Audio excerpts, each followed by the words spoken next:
একটা নতুন রান্না করব, খুব কম সময় তাড়াতাড়ি করে রান্না। আমার বর যখন অফিস বেরোতেন তখন শাশুড়ি মাকে দেখতাম খুব তাড়াহুড়োর মধ্যে এইভাবে মাছ করে দিতেন। মেয়ে স্কুলে যাবে, তাই খুব তাড়াহুড়োর মধ্যে রান্নাটা করছি।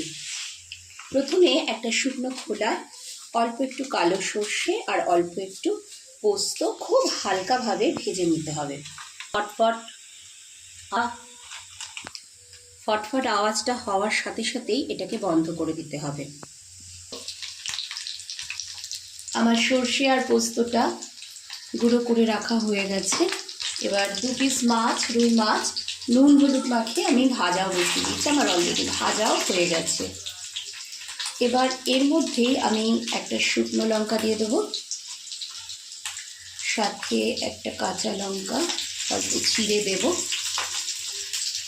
কেউ আলু দিতে চাইলে দিতে পারে, কিন্তু আমার যেহেতু এখন সময় কম আমি আলু দেবো না। পরিমাণ মতো নুন দিয়ে দেব,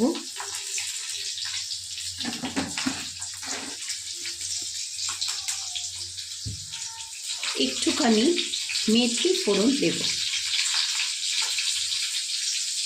হলুদ দেব,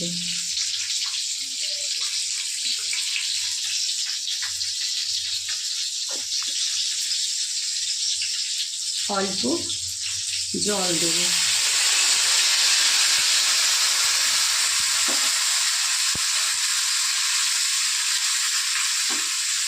ঝোলটা একটুখানি হালকা ফুটতে দেব।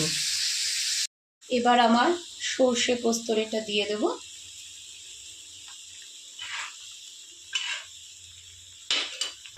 সাথে অল্প একটুখানি ধনে পাতা।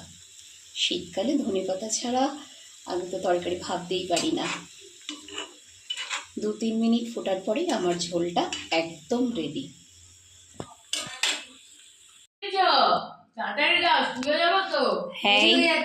হ্যাঁ, এই তো বানিয়েছি, ওই জন্যই তো তাড়াতাড়ি করে এটা বানিয়ে দিয়েছি। দেখো খেয়ে কেমন হয়েছে।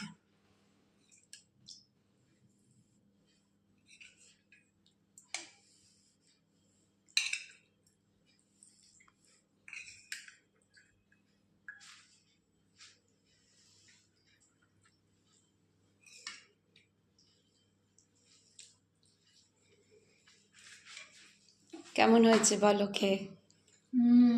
খুব ভালো। বাহ।